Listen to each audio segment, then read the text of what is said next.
kita akan belajar tentang routine activities. Nah, jadi routine activities itu adalah aktivitas-aktivitas yang kita lakukan secara rutin. Jadi bagaimana cara menyatakan aktivitas-aktivitas yang kita lakukan secara rutin dalam bahasa Inggris? Nah, untuk menyatakan suatu aktivitas dalam bahasa Inggris, nah pastinya kita akan menggunakan kata kerja, ya. Kata kerja atau verb. Nah, apa itu verb? Verb itu adalah kata kerja. Kata kerja itu apa? Kata yang menyatakan atau menjelaskan suatu aktivitas. Contohnya, kita belajar, kita pergi, kita datang, kemudian kita makan, kita bangun tidur, itu adalah kata kerja. Nah, oke. Untuk menyatakan routine activity dalam bahasa Inggris, nah, aturannya ada di bagian sini. Ya, di sini ada subject pronoun Ayu, Dewi, she, he, it. Ayu, Dewi, she, he, it. Kalau dia Ayu, Dewi, kalau subjeknya Ayu, Dewi, maka kata kerja yang kita gunakan itu kata kerja yang biasa. Ya, verbnya, kata kerjanya kata kerja bentuk pertama atau verb one. Nah, contohnya verb one apa? Contohnya menonton, watch. Kemudian contohnya lagi bangun, wake. Kemudian pergi, go. Itu contoh kata kerja yang bentuk pertama. Kemudian yang ini, kalau you ini, you, they, we, ini dia bisa terdiri dari lebih dari satu. Ya, terdiri lebih dari satu. Nah, jadi kesimpulannya setiap yang lebih dari satu cukup menggunakan verb yang biasa saja, kata kerja yang biasa saja. Oke? Nah, atau bisa disebut dengan verb one. Kemudian, kalau subjeknya she, he, it, maka kata kerjanya nanti, kata kerja atau verb satunya itu, di belakangnya kita tambahkan huruf S atau ES. Jadi, verb one plus S or ES. Contohnya, yang tadi watch, kita tambahkan menjadi ES, jadinya watches. Misalnya pergi, bahasa Inggrisnya go, kita tambahkan menjadi ES, menjadi goes. Nah, kemudian makan, bahasa Inggrisnya eat, kita tambahkan menjadi S, menjadi eats. Itu kalau subjeknya she, he, it. Nah, jadi yang subjek she, he, it ini, she ini adalah satu orang. She ini satu, he ini juga satu, kemudian it itu juga satu. Berarti setiap yang subjeknya terdiri dari satu, maka kata kerjanya kita tambahkan S atau ES. Oke, nah kita masuk ke contoh kalimatnya. Contoh kalimatnya, contohnya, saya bangun pada jam 5 di pagi hari. Nah, jadinya I wake up at 5 a.m. in the morning. Saya bangun pada jam 5 di pagi hari. I wake up at 5 a.m. in the morning. Nah, yang ini kata kerjanya yang mana? Kata kerjanya adalah yang wake. Jadi wake ini adalah kata kerja bentuk pertama atau verb one. Oke? Nah, contoh yang kedua, you go to school every morning.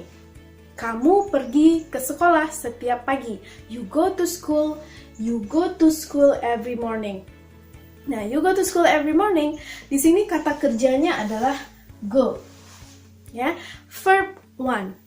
Kemudian, contoh lainnya, mereka belajar bahasa Inggris setiap hari Kamis. Bahasa Inggrisnya, they study English every Thursday. Nah, they study English every Thursday. Nah, mereka belajar bahasa Inggris setiap hari Kamis. Yang mana kata kerjanya? Kata kerjanya di sini adalah study. Study adalah verb one. Kemudian, contoh lainnya, kita makan 3 kali dalam sehari. Bahasa Inggrisnya, we eat 3 times a day. Kita makan 3 kali sehari. Kata kerjanya adalah makan, eat.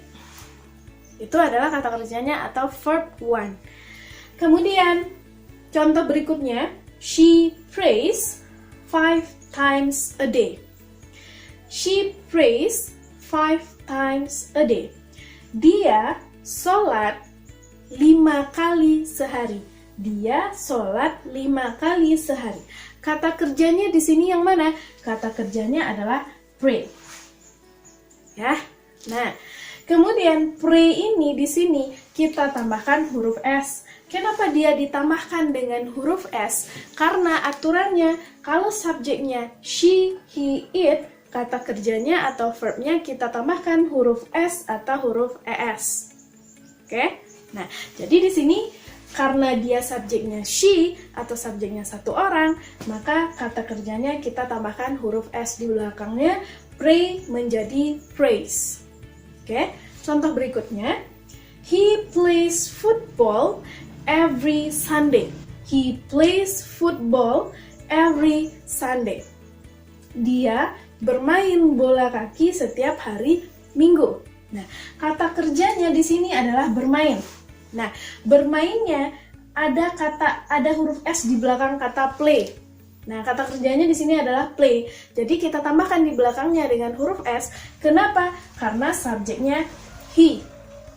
Ya, atau satu orang. Jadi kalau dia satu orang, tambahkan S di belakang kata kerja. Nah, kemudian contoh lainnya. The cat eats fish every day. The cat eats fish every day. Kucing itu makan ikan setiap hari. Kucingnya berapa? Di sini kucingnya ada 1, maka kata kerjanya di sini kita tambahkan dengan S, ada huruf S-nya di belakang. Ya, ada huruf S-nya di belakang. Jadi verbnya atau kata kerjanya, kata it-nya kita tambahkan S di belakangnya. Jadinya the cat eats fish every day. Oke. Kemudian kita lanjut yang selanjutnya. Contoh berikutnya. My mother cooks every day. My mother cooks every day. Ibu saya memasak setiap hari. Nah, ibu saya di sini satu orang, ibunya satu orang. Karena dia satu orang, maka kata kerja cook atau memasak itu kita tambahkan S di belakangnya. Jadi cooks. My mother cooks every day. Oke, ada kata kerja itu yang bisa kita tambahkan S, ada yang bisa kita tambahkan ES. Lalu bagaimana? Apa kata kerja yang mesti kita tambahkan dengan huruf E dan S? Oke. Kata kerja yang kita tambahkan dengan huruf E dan S itu jika kata kerjanya berakhiran huruf CH, SH, SS, X, dan O. Kalau kata kerjanya berakhiran huruf-huruf ini, kalau kata kerjanya berakhiran huruf-huruf ini, CH, SH, SS, kemudian X, dan O, maka di belakangnya kata kerja itu kita tambahkan huruf E dan S. Ya, contohnya di sini ada kata watch, menonton. Karena di sini dia berakhiran CH, dia berubah menjadi watches. Kemudian ada wash, dia berakhiran SH, maka dia berubah menjadi washes. Kita tambahkan huruf E dan S. Kemudian ada discuss. Ya, dia berakhiran huruf SS, makanya dia berubah menjadi discusses karena kita tambahkan dengan huruf E dan S. Kemudian ada fix. Ada kata fix di sini berakhiran huruf X, maka dia berubah menjadi fixes. Kita tambahkan huruf E dan S. Kemudian di sini ada kata go. Nah, ada kata go, dia berakhiran huruf O, maka nanti akan ditambahkan dengan huruf E dan S menjadi goes. Nah, kemudian ada satu lagi, jika dia berakhiran huruf Y, berakhiran huruf Y, maka huruf Y-nya nanti kita ubah menjadi huruf I. Dengan syarat, sebelum huruf Y ini ada huruf konsonan. Sebelum huruf Y ada huruf konsonan. Apa itu huruf konsonan? Huruf konsonan adalah huruf selain dari A, I, U, E, O. Nah, selain dari A, I, U, E, O.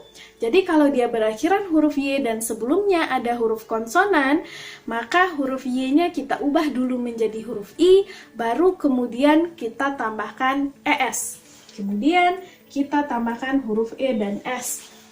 Apa contohnya? Contohnya belajar. Belajar kata kerjanya katanya adalah study. Nah, study ini di sini dia berakhiran huruf Y dan sebelumnya ada huruf konsonan. Huruf konsonan tadi adalah selain dari A, I, U, E, O.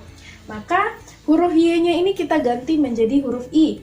Menjadi study, baru kemudian kita tambahkan huruf E dan S menjadi studies. Oke? Nah, sampai di sini paham?